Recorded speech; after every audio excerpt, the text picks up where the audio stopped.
नमस्कार, आप देख रहे हैं एचएनएन न्यूज, जुनून सच दिखाने का। मैं हूं आपके साथ उन्नति भटनागर। बुलेटिन की शुरुआत बड़ी खबर के साथ, जहां पाकिस्तान में यूएस ईरान के बीच शांति वार्ता, दोनों देशों के बीच आमने सामने फिलहाल वार्ता नहीं, पाकिस्तान एक दूसरे तक पहुंचाएगा। अमेरिकी टीम का नेतृत्व करेंगे उपराष्ट्रपति जेडी वेंस। तो 4 अमेरिकी नेताओं का काफिला जाएगा पाकिस्तान। तो ईरान से अरागची समेत 3 नेता वार्ता में होंगे शामिल। तो ये बड़ी खबर आपको बता रहे हैं। अमेरिका ईरान में वार्ता, क्या निकलेगा नतीजा, ये सबसे बड़ा सवाल है। दोनों देशों के बीच आमने सामने फिलहाल वार्ता नहीं होगी, पाकिस्तान एक दूसरे तक बात पहुंचाएगा। तो अमेरिकी टीम का नेतृत्व करेंगे उपराष्ट्रपति जेडी वेंस। तो 4 अमेरिकी नेताओं का काफिला पाकिस्तान जाएगा। और देखिए किस तरीके से चर्चा होती है, चर्चा का कुछ नतीजा निकलता है कि नहीं चर्चा के बाद, ये भी देखना दिलचस्प रहेगा। तो ये बड़ी खबर आपको बता रहे हैं। अमेरिका ईरान में वार्ता, जहां 2 हफ्तों के लिए सीज फायर, और अब देखिए टेबल पर आने को तैयार तो हुए हैं, और वो भी पाकिस्तान धरती पर। ऐसे में अब क्या समझा जाए, क्या कोई नतीजा निकलेगा भी, क्योंकि आमने सामने बातचीत नहीं हो रही है। बाकायदा पाकिस्तान जो है मीडिएटर की तरह काम करेगा, बात पहुंचाएगा। तो ये देखना दिलचस्प होगा कि आखिर किन मुद्दों को लेकर बात होती है और कहां तक सहमति बन पाती है, क्योंकि मिडिल ईस्ट में तनाव लगातार बरकरार रहा सीज फायर के बाद भी। कई देखिए क्योंकि लेबनान को सीज फायर में शामिल नहीं किया गया और इसी को लेकर फंसा हुआ है। क्या उस पर बातचीत होती है, क्या उस पर सहमति बनती है, क्या दिलचस्प रहेगा। तो America versus Iran, cease fire पर साम मचा हुआ है। और इस बीच देखिए कल वार्ता है और सबकी निगाहें इसी पर रहेंगी कि आखिर इस वार्ता में क्या नतीजा निकलता है, किन मुद्दों को लेकर चर्चा होती है। तो लेबनान में रुकेगा वार कि नहीं, क्योंकि सीज फायर में यह कहा जा रहा है अमेरिका की ओर से भी, इजराइल की ओर से भी, कि भाई लेबनान इसमें शामिल नहीं है। लेकिन पाकिस्तान ने लेबनान का जिक्र कर दिया है और ईरान भी हाँ में हाँ मिला रहा है। तो आखिर लेबनान को लेकर क्या स्थिति रहेगी आने वाले वक्त में, यह भी देखना होगा, और इस पर क्या वार्ता होती है यह भी समझना होगा। तो वार्ता बेहद ही ज्यादा महत्वपूर्ण समझी जा रही है। अमेरिका ईरान में वार्ता, और क्या नतीजा निकलेगा कि नहीं, ये सबसे बड़ा सवाल इस वक्त बना हुआ है। तो देखिए जहां एक तरफ सबसे पहले चेतावनी देता है अमेरिका, डेडलाइन सेट करता है, लेकिन उस डेडलाइन से 1.5 घंटा पहले खुद ही सीज फायर का ऐलान कर देता है। और अब वो सीज जो 2 हफ्ते तक चलने वाला है, उसमें एक और पेच फंस रहा है, वो है लेबनान। अब उसको लेकर क्या स्थिति बनती है, और क्योंकि पाकिस्तान की धरती पर चर्चा होने वाली है, तो ये भी देखना होगा कि आखिर किस तरीके से बात आखिर नतीजे तक पहुंच भी पाती है कि नहीं। तो इसी को लेकर चर्चा करेंगे।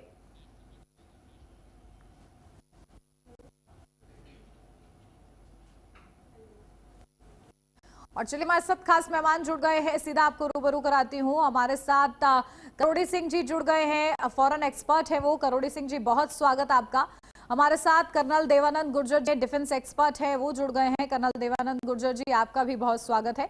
शुरुआत कर्नल देवानंद गुर्जर जी आप ही के साथ करवाऊंगी, क्योंकि क्या स्थिति आपको लग रहा है, पाकिस्तान की धरती पर ये वार्ता होगी, और जहां लेबनान को लेकर जो पेच फंस, क्या उसको लेकर सहमति बन सकती है? जी देर तक इस वार्ता का सवाल है। ये वार्ता कभी, जिस प्रकार से मैं कई के साथ भी मेरी चर्चा में बताया था कि कोई ये सीज फायर नहीं है, ये एक अमेरिका का सोचा समझा डिसेप्शन प्लान है।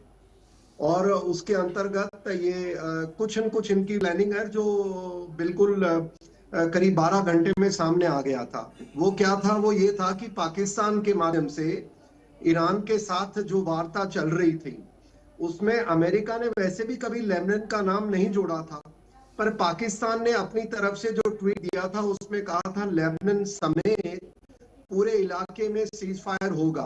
वो चक्कर के अंदर जो आईआरजी हैं वो थोड़े ठंडे पड़ गए, और उसके साथ साथ जो लेबनान में हिजबुल्लाह है, उन्होंने भी सोचा चलो अब अमेरिका हमसे डर गया, हम करते हैं। और उसका इस डिसेप्शन प्लान के अंतर्गत इजराइल ने घंटे के अंदर उनके उनके इतना बड़ा नुकसान किया है, जो मेरे ख्याल से जो खबरें आ रही हैं, पिछले 1 साल के अंदर इतना बड़ा उनका military installations, missile basis, launchers, उनके कमांडर्स इतने बर्बाद नहीं हुए थे। तो ये एक बहुत बड़ी सफलता है इजराइल के लिए, मैं जो देख रहा हूँ।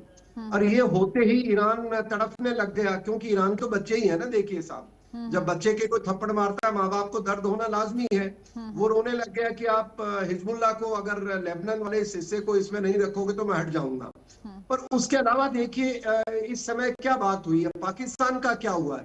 पाकिस्तान वो देश है, मेरे कहने की जरूरत नहीं है, पूरी दुनिया जानती है, वो पैसे के लिए अपने आप को बेच देता है। उसको पैसा चाहिए, कुछ नहीं चाहिए।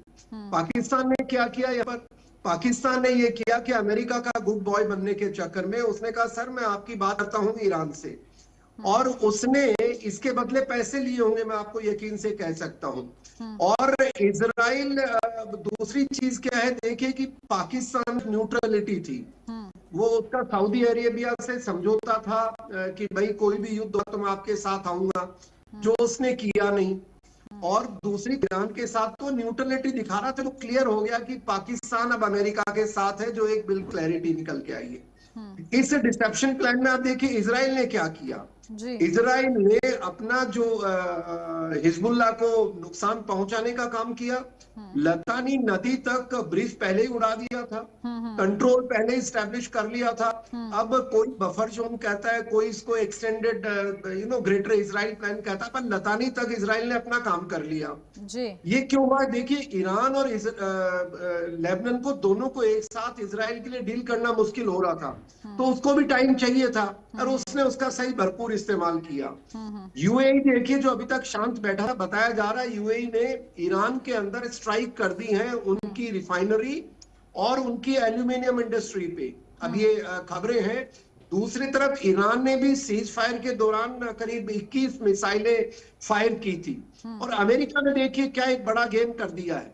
अमेरिका का सबसे बड़ी चीज जो निकल के आई है, अमेरिका को पता था कि चीन, ये युद्ध चीन वर्सेस अमेरिका है, और जहां तक ट्रंप और इनका ताल्लुक था पुतिन का, वो देखिए राम बलराम की जोड़ी है, वो दोनों आपस में बात करते हैं। दुश्मन अभी चाइना और ईरान है। तो चीन के लिए उसने क्या किया, स्ट्राइक कर दी है। पहली स्ट्राइक की है उसने 50% टैरिफ, कि कोई भी कंट्री हथियार और साजो सामान देगा उस पर स्ट्राइक करूंगा, तो चीन को पहले स्ट्राइक। दूसरी चीन पर स्ट्राइक कर दी BRI स्ट्राइक। BRI मतलब जो रेलवे प्रोजेक्ट था ईरान में, जो बहुत बड़ा प्रोजेक्ट था, उसके ऊपर B-2 बॉम्बर से उन्होंने उनको प्रोजेक्ट को ऑलमोस्ट खत्म कर दिया है। और तीसरी ईरान के चाइना के ऊपर साइबर स्ट्राइक की है। साइबर स्ट्राइक में क्या किया कि इन्होंने एक मिंग चाइना के नाम से एक साइबर अटैक किया है, जिसके अंतर्गत उनके सुपर कंप्यूटर से इन्होंने इंफॉर्मेशन निकाली है, वेरियस ब्लूप्रिंट्स एंड ऑल, और वो पब्लिक डोमेन में डाल दिए, जैसी खबरें आ रही हैं कि भाई कोई भी हमसे खरीद सकता है। तो चाइना के ऊपर ये 3 स्ट्राइक की अमेरिका ने। और देखिए जहां तक एक और अमेरिका ने संदेश दिया अपने देश में कि जो लोग अमेरिका के खिलाफ, जो मीडिया वाले या जो भी कोई लोग हैं, तो एक मीडिया के बंधु थे जिन्होंने कुछ इनके ऑपरेशन प्लान लीक कर दिए थे, तो उसके लिए कहा कि सजाए मौत होगी। और मैं मानता हूं इस तरह जो ये पूरा ताना बाना निकल करके आया है। लास्ट चीज और हॉर्मुज के लिए जो ईरान कह रहा है कि भाई मैं वहां पर कंट्रोल करूंगा और वहां मैं जजिया लूंगा, जो टैक्स है, तो अमेरिका ने क्लियर कर दिया कि तुम नहीं ले सकते। तो ये सीज फायर नहीं था, डिसेप्शन प्लान था। और मैं मानता हूं अमेरिका को जो करना था, इजराइल को जो करना था, चीन को जो संदेश देना था, दे दिया है। और आगे मैं मानता हूं बहुत गंभीर सीज फायर के पीछे आखिर क्या प्लान्स थे, वो आपने बखूबी दिए। करोड़े सिंह जी, अब आपके पास आ रही हूँ, क्योंकि लगातार लेबनान को लेकर, स्थिति को लेकर चर्चा हो रही है, और जिस तरीके से कर्नल देवानंद जी ने भी बताया कि इजराइल क्या कर रहा है इस सीज फायर की आड़ में, साथ ही साथ अमेरिका किस तरीके से अपना प्लान मजबूत कर रहा है, और क्योंकि निशाना चीन है, तो ऐसे में कहां आपको ये युद्ध अब जाता हुआ नजर आ रहा है, और क्योंकि 2 हफ्ते बाद जब सीज फायर हटेगा तो क्या स्थिति उसको लेकर बनेगी, कल वार्ता भी है, क्या आगे हो सकता है, क्या पॉसिबिलिटीज आपको नजर आ रही हैं? देखिए, उन्नति में कर्नल साहब की इस बात से सहमत हूँ कि सीज फायर नहीं है, ये तो डिसेप्शन था। लेकिन मैं डिसेप्शन वर्ड से एग्री नहीं कर, एक ट्रूथ था और सीज फायर पे बातचीत होनी है। अभी बातचीत होगी वो सीज फायर पे होगी कि सीज फायर किस तरीके से हो, आगे कैसे बढ़े। बाकी कोई समझौता होने का, पीस इस्टेब्लिश होने का अभी कुछ नहीं होने का है। तो जब भी आप बातचीत करते हैं तो एक सौहार्दपूर्ण वातावरण क्रिएट करते हैं दोनों ही पार्टी जो इन्वॉल्व हैं। तो अमेरिका की तरफ से जब ट्रंप साहब ने ये कहा कि ईरान का जो 10 पॉइंट प्रोग्राम है वो एक आधार हो सकता है, उसके बेसिस पे हम बातचीत कर सकते हैं, नेगोशिएशन कर सकते हैं, ये ट्रंप साहब ने कह दिया। उसके बाद उन्होंने जो अभी आपने भी बताया कि 50% टैरिफ लगाऊंगा ईरान को जो हथियार देगा। दूसरी तरफ जो बातचीत की लीड कर रहे हैं जेडी वेंस, उन्होंने कहा कि ये तो ट्रूथ है, पे हम भरोसा नहीं कर सकते। तो जो बातचीत में इन्वॉल्व है, बातचीत को लीड कर रहा है, उसको इस तरह की बात मीडिया में या पब्लिकली नहीं कहनी चाहिए। वो सही हो सकती है लेकिन कहनी नहीं चाहिए। तीसरा, उधर जो अमेरिका के जो वार सेक्रेटरी हैं, उन्होंने कहा कि हमारे से तो ईरान ने भीख मांगी थी, हमने तो भीख दी है, इसलिए युद्ध रोका है। तो एक तो अमेरिका की तरफ यह है, दूसरी तरफ ईरान की तरफ ईरान ने 3 पॉइंट का एक स्टेटमेंट दिया है। उन्होंने एक लेबनान को लेके है, दूसरा यह है कि ईरान को स्ट्राइक कर रहे हैं। उन्होंने जब बातचीत हो गई कि भाई अब आगे बातचीत होगी सीज फायर को लेके, या जो भी सीज फायर हुआ है उसको कुछ भी कहिए आप, लेकिन फिर ये बातचीत होने के बाद ईरान को स्ट्राइक किया है ड्रोन से। और तीसरा यह है कि ईरान न्यूक्लियर वाला मामला है उसको रखना चाहता है, और न्यूक्लियर जो डिफाइन करना है वो करेगा। ये तीनों बातें ईरान ने कर दी। तो दोनों साइड है वो प्रोवोकेटिव बातें कर रहे हैं। तो अब ऐसी स्थिति में बातचीत कैसे होगी? बातचीत नहीं होगी, मैसेज एक्सचेंज होंगे। और दूसरी तरफ इजराइल इसमें इन्वॉल्व नहीं है अभी तक की बातचीत में। तो इजराइल कभी नहीं चाहेगा कि अमेरिका को यहाँ से अमेरिका ग्रेस निकल जाए और ईरान को ऐसा का ऐसा छोड़ के चला जाए, ईरान मजबूत रह जाए। तो इजराइल चाहे, और इसीलिए इजराइल ने लेबनान पे भयंकर तरीके से अटैक शुरू किया। इजराइल का जो इतिहास है, अगर पहले देखें, कतर में हमास के साथ बातचीत चल रही थी, हमास के वार्ताकार वहां थे। तो वार्ताकार पे कोई भी सभ्य देश होता है वो अटैक नहीं करता है। वहां इजराइल ने स्ट्राइक किया। जून में बातचीत रही थी, बातचीत आगे बढ़ रही थी ईरान और अमेरिका के बीच में, इजराइल ने स्ट्राइक कर दिया। फिर अभी जेनेवा में बातचीत चल रही थी और यहां तक पहुंच गई थी कि एक ड्राफ्ट तैयार होना है, दोनों पार्टी साइन करने को एग्री हो गई हैं। उस समय इजराइल ने स्ट्राइक किया। तो इजराइल का जो हिस्ट्री है, जो इंटेंशन है, वो बहुत क्लियर है। लेकिन पाकिस्तान के प्रधानमंत्री ने एकदम इंक्लूडेड सीज फायर में। अमेरिका की जो स्पोक्स पर्सन, उन्होंने भी अनाउंस किया ऑफिशियली लेबनान इंक्लूडेड है। अब वो लेबनान से निकलना चाहते हैं। दूसरा, चाइना वाला आप क्वेश्चन लेके आए। अल्टीमेटली ईरान को एग्री करने में चाइना का ही रोल रहा है। पाकिस्तान ने पहले 4 विदेश मंत्रियों की बैठक हुई, ईरान, इजिप्ट, सऊदी और पाकिस्तान के। फिर वो बातचीत का मसौदा लेके चाइना गए पाकिस्तान के विदेश मंत्री। चाइना में बातचीत हुई, 5 पॉइंट का एक स्टेटमेंट हुआ, और वो 5 पॉइंट सामान्य है, बातें हैं एक सभ्य राष्ट्र की तरह से। भाई ईरान को भी एग्जिस्ट करने का राइट है, वो है उसका इम्प्लीकेशन। कोई बहुत ज्यादा नहीं, सिद्धांतिक बातें हैं, लेकिन वो ईरान के को बड़ा लीवरेज मिलता है, बहुत इंपॉर्टेंट पॉइंट है। तो चाइना ने ईरान को कन्विंस किया, भाई ये बातें हैं, हमने ये जो 5 पॉइंट दिए हैं, इनके बेसिस पे आप बातचीत पे तो जाइए, बातचीत कीजिए। लेकिन चाइना और अमेरिका डायरेक्ट कन्फ्रंटेशन में नहीं आएंगे। दोनों की जो रणनीति है, अमेरिका और जो ये आप बता रहे हैं कि कल भी जो बातचीत होने वाली है वो बातचीत नहीं बल्कि मैसेज एक्सचेंज होने वाले हैं, इसको लेकर और ज्यादा डीपर क्वेश्चन आपसे करूंगी। फिलहाल इस वक्त एक और बड़ी खबर सामने आ रही है, जहां यूएस ईरान वार्ता को लेकर इस्लामाबाद में कड़ी सुरक्षा, इस्लामाबाद में लॉकडाउन लगाया गया है। ये बड़ी खबर आपको बता दें, जहां इस्लामाबाद में आज से 2 दिन की आधिकारिक छुट्टी। तो पाक ने आसमानी जेट्स और AWACS तैनात किए हैं, सुरक्षा के पूरे इंतजाम किए गए हैं।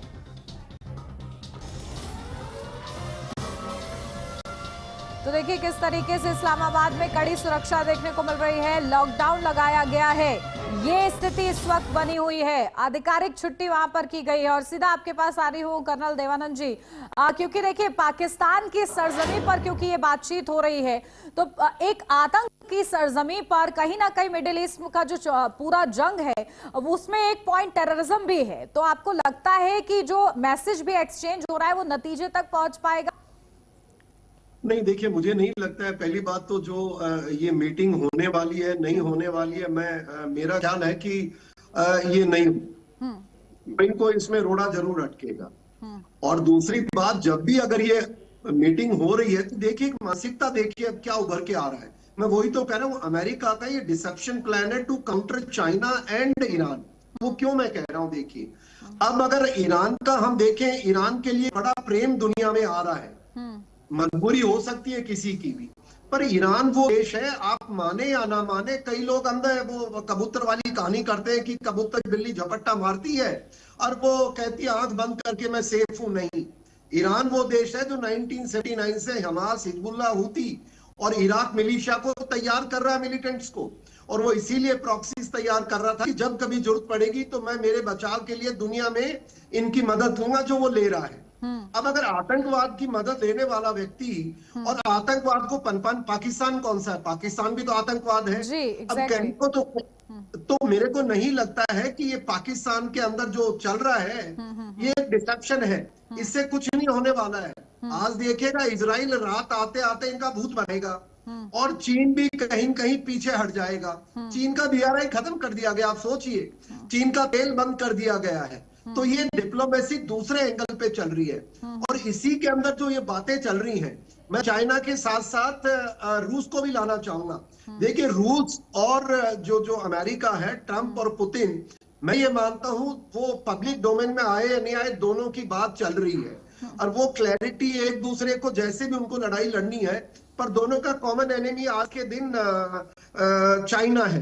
और चाइना को देखते हुए ईरान एक कंधा बन गया, जैसे उधर ट्रंप को मिला हुआ है, रूस को मिला हुआ है यूक्रेन, यहाँ ईरान बन गया वो बैटल ग्राउंड। और यहाँ बहुत सारे खेल होने बाकी हैं। अभी देखिए, ईरान की शांति कहीं नजदीक नहीं है, ये IRG को खत्म होना पड़ेगा। अगर ये खत्म नहीं होगा तो ईरान के टुकड़े तय है, मैं ऐसा देख रहा हूँ। बिल्कुल बिल्कुल। और देखिए करोड़े सिंह जी, वो जो पीस का जिक्र किया जा रहा है वो पीस लग नहीं रहा है कि मिलने वाला है। इसी का जिक्र कर्नल देवानंद जी भी कर रहे हैं कि आगे अभी बहुत कुछ खेल होने वाला है। देखिए उन्नति, कर्नल साहब के पूरे जो डिस्क्रिप्शन है उससे तो मैं सहमत नहीं, लेकिन जो लास्ट पॉइंट है उनसे बिल्कुल एग्री करता हूं कि पीस कहीं नजदीक नहीं है और इजराइल ये चाहेगा कि बिना ईरान को खत्म किए अमेरिका चला गया तो इजराइल के लिए बहुत बड़ा संकट हो जाएगा। तो जैसा कर्नल साहब ने कहा कि भाई ईरान के जो प्रोक्सी हैं, हमास है, हिजबुल्लाह है, हूती है, लेकिन हमास को तो तैयार इजराइल ने ही किया था पैलेस्टाइन अथॉरिटी के अगेंस्ट में साहब, फिर वो उनके अगेंस्ट में हो गया। जैसे तालिबान को अमेरिका ने तैयार किया, अमेरिका के अगेंस्ट में हो गया। तो दुनिया का हर देश एक छुपी हुई रणनीति के तहत अपने हित के लिए इस तरह के संगठन तैयार करता है। तो ईरान भी कर रहा है, लेकिन अगर ईरान ऐसा कर रहा है तो क्या अमेरिका इजराइल को ये इंटरनेशनल लॉ के तहत राइट मिल जाता है कि वो ईरान को स्ट्राइक करें प्रत्यक्ष रूप से? इनडायरेक्ट वो भी कर रहे, जैसे जो कुर्द हैं बलूचिस्तान में, उनको भड़का रहे थे, उनको सपोर्ट कर रहे थे और ट्रंप ने खुल के कहा, वो लीडर से मिले ट्रंप और मिलके ये कहा कि भाई हम आपकी मदद करेंगे। उन्होंने कहा नहीं चाहिए हमें मदद, क्योंकि वहां ईरानी नेशनलिज्म उनके सामने आ गया कि हम बाहर का सपोर्ट लेके हम आगे नहीं बढ़ेंगे। तो ऐसी स्थिति में अगर ईरान कर रहा है तो वो गलत है। देखिए हम ये कहेंगे गलत है, लेकिन सभी देश कर रहे हैं, इसलिए ईरान पे स्ट्राइक करने का अंतर्राष्ट्रीय कानून में ये अधिकार नहीं है। लेकिन इजराइल ये चाहता था कि जब तक अमेरिका को प्रत्यक्ष रूप से इन्वॉल्व नहीं करेंगे, इजराइल के लिए बहुत बड़ा संकट है, मिडिल ईस्ट में सर्वाइवल का संकट है। इसे अब अमेरिका को इन्वॉल्व कर लिया, उसके बहुत से कारण हो सकते हैं। हो सकता है कि जो ट्रंप के दूत थे, जो प्रॉपर्टी का धंधा करने वाले उनके जवाई और विटकोफ हैं, दूत बना रखा था और वो खुद जूज हैं, जियोनिस्ट ओरिएंटेशन है उनका, तो आते थे। और वहां सिचुएशन रूम में 26 फरवरी को मीटिंग हुई। उसमें जो बातें सामने आई कि अमेरिका में कंसेंसस नहीं था ईरान को स्ट्राइक किया जाए न जाए। जेडी वेंस भी एग्री नहीं करे थे, ये रिपोर्ट्स आ गई हैं। जेडी वेंस ने कहा भाई मैं सहमत नहीं हूं, लेकिन मैं आपके साथ। जो मिलिट्री कमांडर्स थे वो भी सहमत नहीं थे और अल्टीमेटली ट्रम्प को बहुत से जनरल्स को हटाना पड़ा, वहां के आर्मी चीफ को भी हटाया। तो ऐसी और ये स्थिति हम लोग को देखने को मिली अमेरिका के अंदर, जहां बयानों के जरिए कहीं ना कहीं ऐसा नहीं लगा कि मेल खा रहा है वो बयान सभी का। ठीक है, लौटती हूँ आपके पास। इस बीच एक और बड़ी खबर मिल रही है। वार्ता से पहले ईरान का बड़ा स्टेटमेंट, लेबनान में सीज फायर तक बातचीत नहीं, लेबनान पर अमेरिका पूरा करे अपना वादा। बड़ी खबर आपको बता दें, लेबनान पर अमेरिका अपना वादा पूरा करे, ये बयान सामने आया है। इससे पहले की बातचीत हो, ईरान का ये बड़ा स्टेटमेंट है कि लेबनान पर सीजफायर तक बातचीत नहीं हुई है अभी तक, वो क्लियर हो। और इस बीच एक और बड़ी खबर सामने आ रही है। वार्ता से पहले ट्रंप की ईरान को चेतावनी, साफ साफ कहा जा रहा है कि डील नहीं हुई तो दर्दनाक चोट देंगे। ईरान के पास अब कोई सेना नहीं है। एक बार फिर से ट्रंप ने दावा कर दिया है कि ईरान के पास अब कोई सेना नहीं है। तो देखिए, लगातार दावा जो है ईरान की ओर से, माफ कीजिएगा, अमेरिका की ओर से किया जाता रहा है। और इसी को लेकर करोड़ी सिंह जी एक बार फिर से आप ही का रुख कर रही हूं, क्योंकि ट्रंप बार बार ये दावा कर रहे कि हमने ईरान को ऑलमोस्ट खत्म कर दिया है, और वो कह रहे हैं कि अब ईरान के पास कोई सेना नहीं बची हुई है। और ऐसे में अगर ये डील नहीं होती है तो फिर और ज्यादा गहरी चोट देंगे। अगर ये सीज फायर नहीं है और कहीं ना कहीं अमेरिका प्लान बना रहा है, तो ये तो दोहरी मार ईरान के लिए समझी जा सकती है आने वाले समय में। देखिए, 29 जिसकी हिजबुल्ला की और लेबनान की बात हम कर रहे हैं, नेतन्याहू ने कह दिया है कि मैं बातचीत के लिए तैयार हूं। अलग से बातचीत होगी, वो इस बातचीत का हिस्सा नहीं होगी लेबनान। ये नेतन्याहू कह रहे हैं कि मैं बातचीत करूंगा लेबनान से, उसमें अमेरिका और ईरान बातचीत नहीं करेंगे। तो अलग से वो बातचीत के लिए सहमत हो गए हैं और वो आज शायद रोक देंगे, वो जो स्ट्राइक कर रहे हैं। ये बातचीत आगे बढ़ रही है। तो इससे एक सकारात्मक है कि यहाँ की जो कल बातचीत होनी है इस्लामाबाद में, वो उस बातचीत पे इसका सकारात्मक प्रभाव पड़ सकता है। दूसरा, देखिए, अमेरिका ने और ट्रंप ने जो कहा है, इस तरह से धमकी देके या कोर्ट से दबाव की राजनीति से समझौता नहीं होता है।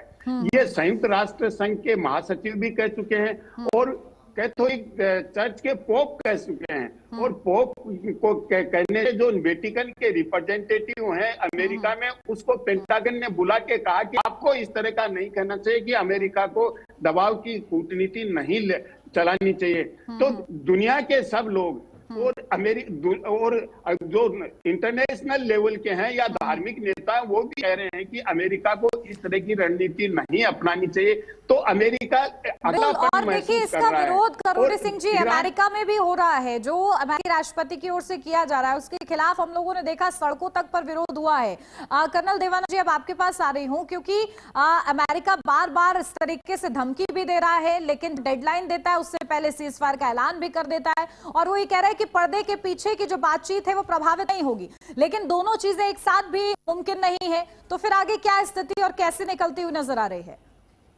जी, सबसे पहले मैं किरोड़ी सर का धन्यवाद करूंगा कि सर आपने जो बातें बताई है, मैं सहमत आपसे हूं। और जो हमारे वर्ड का फर्क है, बाकी हम सब एक ही केंद्र बिंदु पे हैं। जो आपने सवाल किया, मैं ये देख रहा हूं कि देखिए, ट्रंप एक मिलिट्री, वो सुप्रीम कमांडर है, वो कोई डेमोक्रेटिक लीडर नहीं है।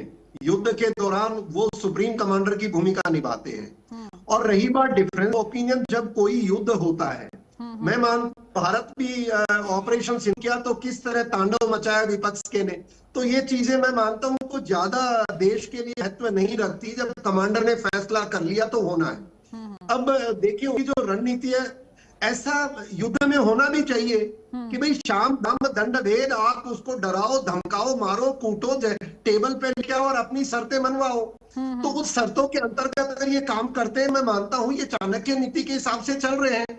अलेक्जेंडर रणनीति भी यही होती है। Diplomacy tool of winning war, diplomacy अकेली नहीं होती है और ना ही अकेला मिलिट्री होता है। तो वो इस बार सही कर रहे हैं। अब देखिए, जैसे पिछली बार इन्होंने धमकी दी, अब एक नैरेटिव देश में छा गया, जो ईरान प्रेमी है भारत में, या जो छाती पीटने वाले लोग हैं, वो कहते हैं ट्रम्प हार गया। अरे भाई, ट्रम्प का हार आप बताओ। ट्रम्प ने उनको बोला आइदर यू एग्री, को बर्बाद कर दूंगा। और शाम पहले उन्होंने क्या किया, आईआरजीसी ने महिलाओं को, बच्चों को ब्रिज से नीचे लाके खड़ा कर दिया।